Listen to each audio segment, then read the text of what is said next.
In this video, I want to introduce two new and very important elements. The first element is known changes, and the second is stochastic noise. We will start with known changes. It is correct that the state vector describes all the parameters that we wish to track, for example, position and velocity. But sometimes there are changes within the system that are not encapsulated in the state vector. The best example is acceleration or deceleration. Acceleration A is an external change which affects the state vector. So we can say the following.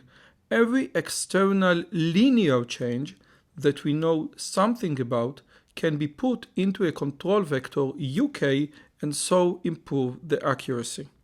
And there is nothing better than giving an example. Assuming that we have an acceleration, then the equations will look like this. The position at time k equals the position at time k minus 1 plus delta t times the velocity of k minus 1 plus, and this is important, half a times delta t squared. And the velocity at time k equals the velocity at time k minus 1 plus a times delta t. This is a linear change, so I can write these equations in a matrix form, like this. Now I know what you're thinking. Wait, there is delta t squared here. How is it linear? Very good question. Since u is not a function of t, it's a function of a, it is linear. So this is a Kalman matrix notation. This matrix over here is called the B or the control matrix, and this vector is called the U or the control vector. Now, what's nice is the dimensions of the matrix. This matrix, the B, is of size of 2 by 1. This vector is sized 1 by 1, and the multiplication of the two gives me something that is 2 by 1. Exactly like the state vector. And from this we get to the full prediction equation, which is more accurate, more correct, and contains more elements. And this equation looks like this. The state vector x at k plus 1 equals F matrix, which is the transition matrix, times xk plus bk, the control matrix, times uk, the control vector. Note that there is no noise in this equation, and the reason is because we assume the noise is distributed around 0. When we want to calculate the average, which is in fact the state vector, we have no noise. Let me say it again because it's extremely important. When we want to calculate the mean, which is in fact the state vector, we add no noise. The noise will come up in the P matrix, and we will talk about it now. Let's talk about the stochastic noise, meaning changes that we don't know what they are, but they do affect the position of our robot. If you remember, when we learned the 1D Kalman filter, the equations looked like this. We had the initial mean of the system, mu old, and the initial variance or uncertainty, sigma squared old. And then we added a movement, and the movement had a mean of the movement, which we call mu move, and standard deviation or uncertainty, variance, and we called it sigma squared move. And then we wanted to add those things together, the initial state plus the movement, and we end up with the following equations. Mu new equals mu old plus mu move, and the new uncertainty, sigma squared new, equals the old uncertainty plus the uncertainty in the movement. Note that the sigma square of the motion is seen only as noise, which is exactly what we said a second ago. The idea is very simple. When I move 5 meters forward, maybe I move 6 meters or 4 meters, but the average is 5. Hence, in our example, the average new position will be 8 plus 5, 13.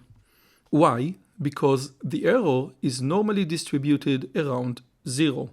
Therefore, when I think about the new mu or the new average, then the best policy is to take the average and ignore the noise. Again, because it can be a little bit higher or a little bit lower, and the probability of being below or above the mean is the same. The idea is very simple. Every time I move, every time the F matrix takes me from the present state to the next state, there is uncertainty. And this uncertainty is what needs to be expressed mathematically. The mathematical expression in one dimension is sigma squared of the motion over here. Let's go back to the graph. When I take this point, for example, and please let me remind you that this point contains both the velocity and the position, and I move it through the F matrix from the current state to the next state, since there is uncertainty in the movement, this point over here won't move to a single point over there, it will move to an amorphous blob over here. And this blob represents the uncertainty. I thought that I'm going to move from here over here, but there is uncertainty in the movement, therefore there is a blob around the new position. So this point over here will move to another blob, another blob, another blob, another blob, many uncertainty blobs. Every point goes to an amorphous blob. The reason again, uncertainty.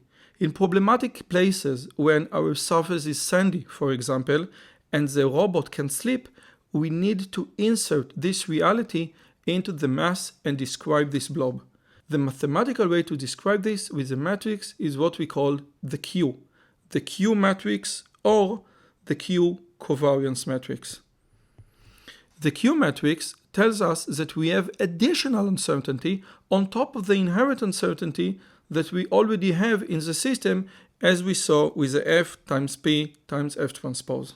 How is Q different from the new uncertainty F times P times F transpose? In fact, this new uncertainty stems from the intrinsic uncertainty even when the motion is 100% accurate. This is like the inherent initial uncertainty of the system, and the Q matrix adds the uncertainty in the movement, in the environment. Now, when we gather all the information, we arrive to those two equations. The new best estimate, xk, is the prediction by fk made from the previous best estimate, x of k minus 1, plus the correction, which is the B control matrix for non-external influence. And the best example is acceleration. This is the new state vector, a prediction of the old state vector plus correction for external linear changes.